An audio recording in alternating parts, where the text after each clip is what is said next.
Well, hello everyone, and welcome to another episode of Cinema Chat. And I believe this is episode 8 this week, if I can still count.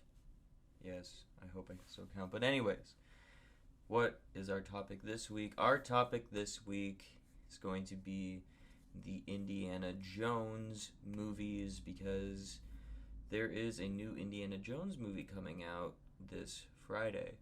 Now, the Indiana Jones films, I have a lot of nostalgia for the first three Indiana Jones movies, right?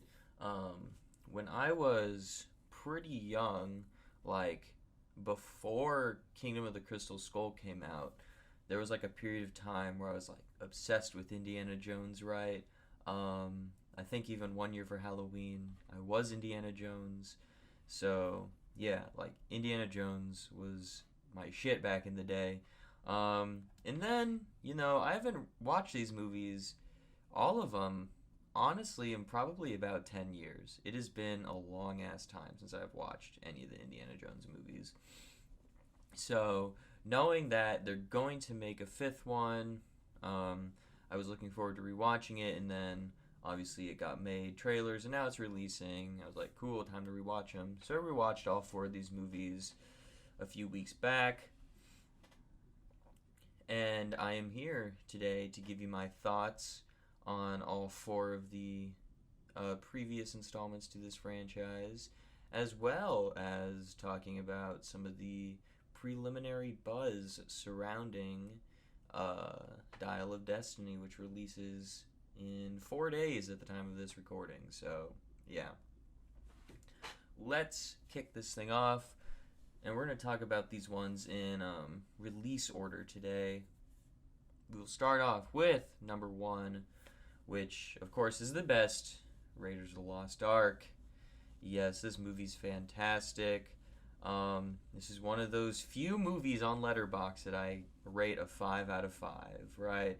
I think out of what, like all 1,100 movies I have logged on Letterboxd that I've watched and like rated, maybe 40 of them have 5 out of 5. Like, I do not give out 5 out of 5 very easily, but yes, Raiders of the Lost Ark definitely deserves a 5 out of 5. It is a fantastic movie that, yeah, just watching it again a few weeks back, I was like, damn, this is still an amazing film 42 years later. So, yeah. I mean, this is the quintessential action movie, not action movie, adventure movie. Got Harrison Ford in what I will consider his best role of Indiana Jones. This movie is iconic. Like, all the action set pieces are iconic. All the adventuring and MacGuffin stuff is iconic. The story's iconic. The characters are iconic. Just everything about this movie is iconic, right? Um, Kind of touched on it earlier, but Harrison Ford as Indiana Jones is just one of those like actor pairings that you can't see anyone else in that role because Harrison Ford is Indiana Jones and Indiana Jones is Harrison Ford. So, yeah. I mean, he's perfectly cast. The rest of the um, side casts or co-star, I don't know the right term for that, or I just can't think of it right now. But yes, the rest of the cast is pretty good too. I'm not sure if I know any of the actors' names, but like the guy who plays Belloc is really good. Um, Marion's real good in it too, and she gets that return in number four, which we'll get to in a while. Um, the guy who plays Gimli in Lord of the Rings, I want to say his character's name's Sala, if I remember correctly. He's fantastic. Gotta love. His name's John Rhys Davies or something like that, I believe. I don't know how to pronounce his name. I'm just going off my memory here, which isn't very good right now. But yes, the cast of this movie is fantastic. Um, since I said that there's just a lot of iconic stuff in this movie, I'll just name some of like my favorite scenes, I guess. The whole like truck action sequence where he like climbs underneath the truck is fantastic. The ending when you actually open the ark, and that whole scene is amazing. with like the guy's head exploding and then the melting face and just oh, it's awesome. And I'm pretty sure Raiders of the Lost Ark is rated PG, like not even PG-13, just straight up PG. There's a PG movie out there with some dude's head exploding, so that's awesome. Um, Also, just like the whole part where they're in Egypt, like and they're in that room and it's the mini model of the city with the staff of Ra to like find the spot where the ark is.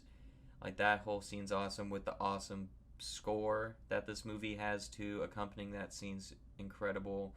Um, and then when they're like in that the not real tomb but like place where the ark is and it's like full of snakes, that whole thing, and then you get like the reveal of the ark in that scene. So yeah, this movie's amazing. Love this movie. Yeah, definitely the best of these movies by a landslide. Next movie released, and next movie we'll be discussing is Temple of Doom from 1984. And I give this one a 3.5 stars on Letterboxd. I think it's a good movie. It's fine, but it's just not as good as Raiders of the Lost Ark, which, let's be honest, not many movies are. But yeah, yeah, I love Short Round in this movie. Ke Huy Quan, who just won his Oscar for Everything Everywhere All at Once, and like seeing all the press things of like him and Harrison Ford like meeting up is just so heartwarming to see all that stuff.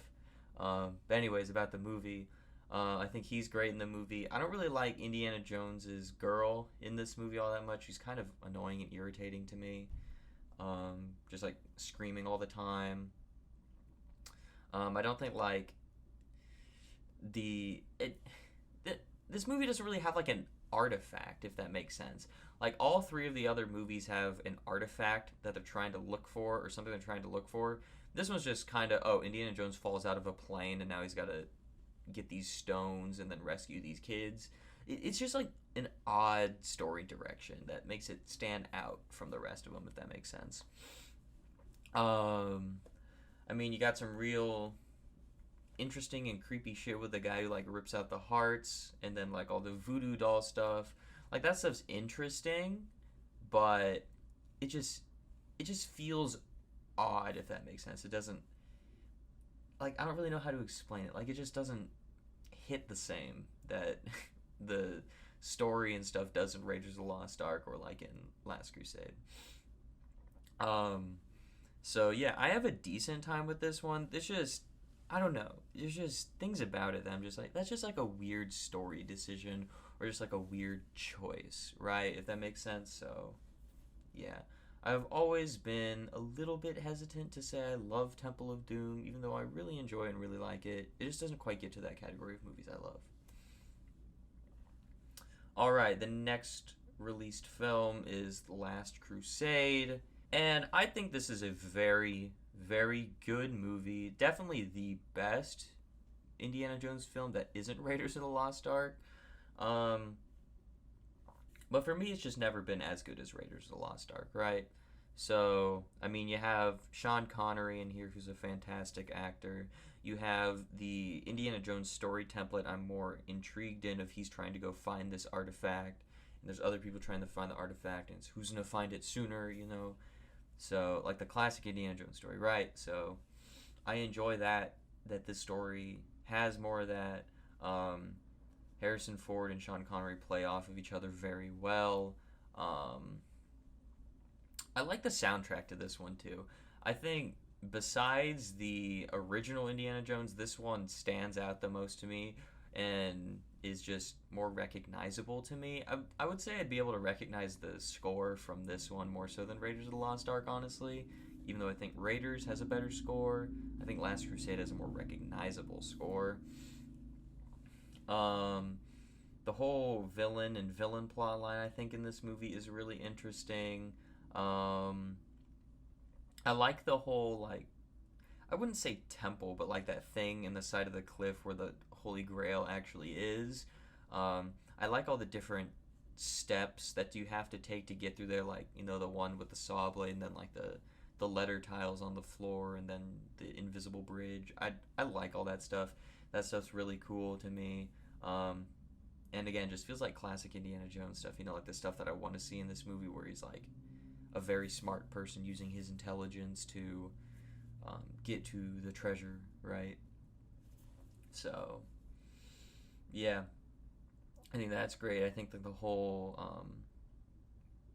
boat, is it? Yeah, like the boat chase scene towards the middle of the film. I think that's really interesting and fun. Little change of pace there for an Indiana Jones chase instead of it being in, like a car or something. So yeah. So yeah, Last Crusade, pretty damn good. Pretty damn good. Next up we have the fan proclaimed worst Indiana Jones movie, which I'd probably agree with, while still being an okay movie. Um, I wouldn't say this movie's a dumpster fire like everyone else makes it out to be, but that's Kingdom of the Crystal Skull, right? For reference, I give it a 2.5 out of 5 stars on Letterboxd. I don't think I said what I gave Last Crusade. I give Last Crusade a 4 out of 5. Anyways, back to Kingdom of the Crystal Skull. I think this movie's okay. It's very watchable. It's not atrocious, but it is clearly the weakest of the Indiana Jones films, right?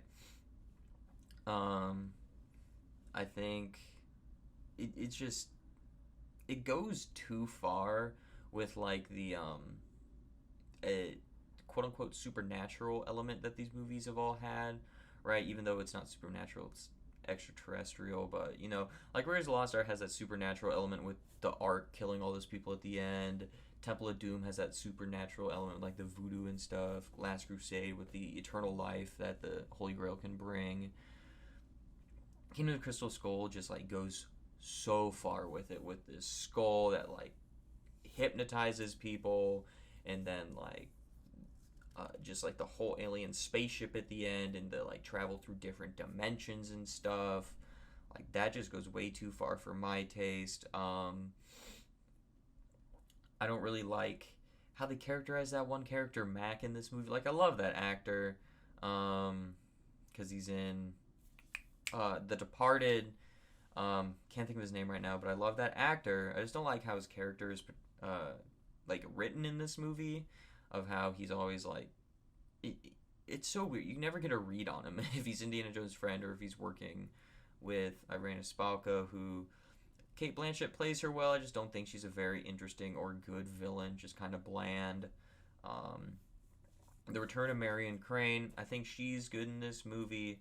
Again, she's great in Raiders, so getting to see her back is always fun, and it makes sense in the story of Shia LaBeouf being their kid, but yeah, I don't really know if that's really something I want to see or explore in one of these movies.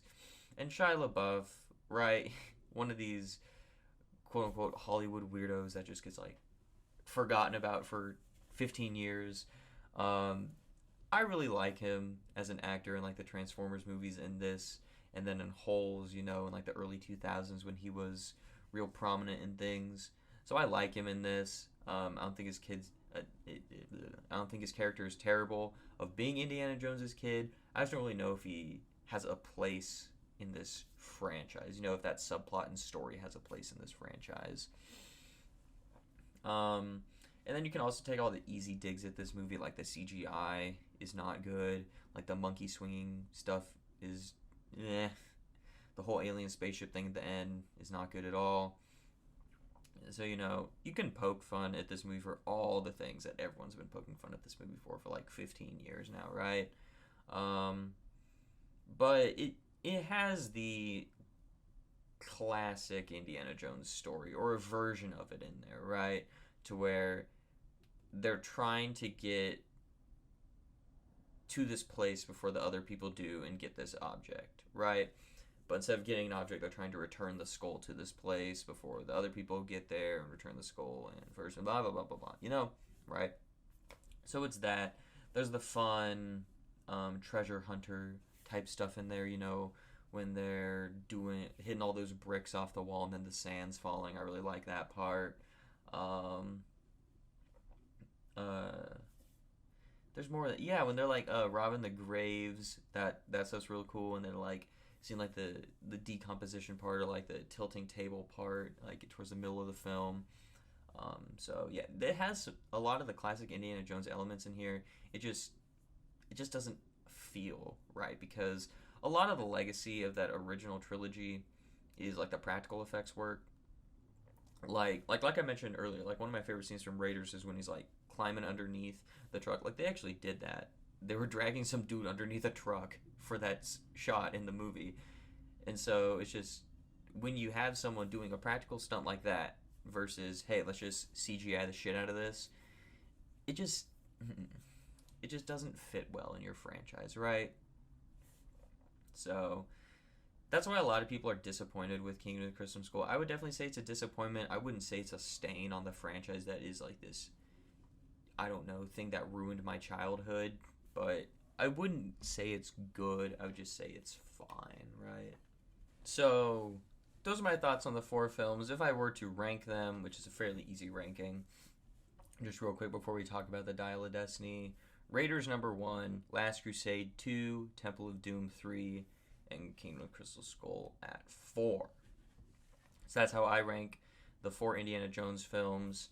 And, you know, honestly, I would really hope that Dial of Destiny is at least in my 4th spot by the time I watch it. But I'm honestly kind of hopeful and optimistic that maybe it could take Temple of Doom's spot at number 3. But we shall see come Thursday when I watch it. So, let me do a quick search here for Indiana Jones, Dial of Destiny. Let's look at its Rotten Tomatoes score. Yeah, it's at a 62% at Rotten Tomatoes as we're currently sitting at the time of this recording, right? This has been a huge topic of debate, is the Rotten Tomatoes score for Indiana Jones 5. And why was it so low? Because I think at one point it was at like a 40-something%, right? So why was it so low, atrociously low? Is this going to destroy the franchise a second time, right? Well, here's the thing with that Rotten Tomatoes score, right? The movie premiered at a prestigious film festival. Okay, like, as much as I love Raiders of the Lost Ark and as much as I like Last Crusade and just have a lot of nostalgia for this franchise, I would not really consider the Indiana Jones films to be, like, film prestige, right? Like, they're not, like, movies that are Oscar bait movies, right? Like, they're not trying to just win as many Oscars as possible, you know? And so when you have this prestigious film festival where movies like the upcoming Martin Scorsese movie Killers of the Flower Moon, that is 4 hours long and I'm sure we'll get a ton of Oscar love because it's Martin Scorsese and that's just what he does, right? When you're premiering the 5th Indiana Jones film to a 4-hour Martin Scorsese Oscar bait movie, of course it's not going to be received as well, or it's not going to fit in with that type of crowd at the film festival, right? So that's why the Rotten Tomatoes score was so low.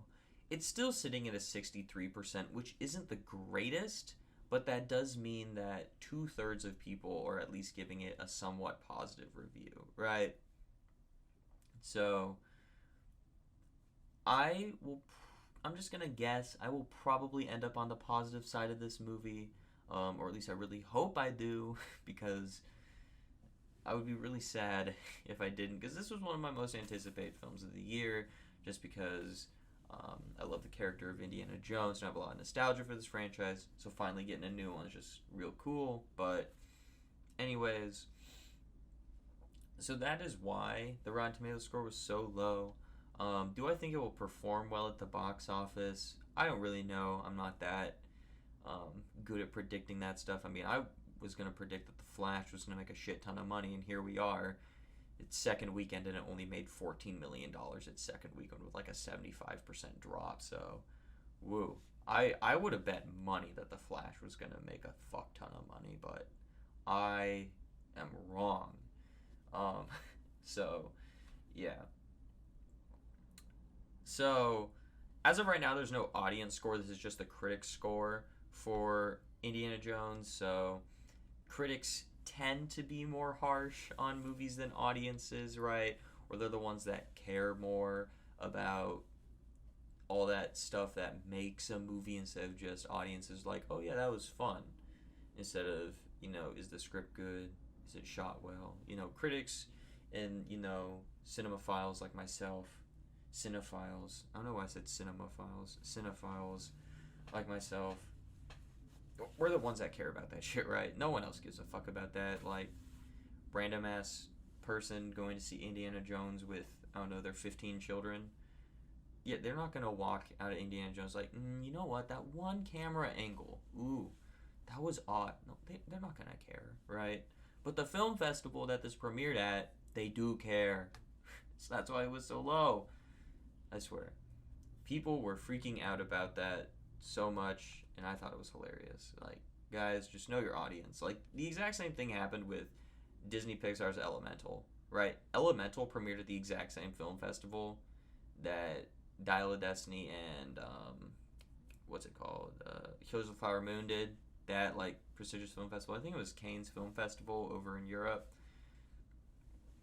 And Elemental was also rotten on Rotten Tomatoes for a while because it's an animated film, an animated rom-com film for children that premiered at a prestigious film festival. Like, Disney made some weird choices for those premieres, but yeah.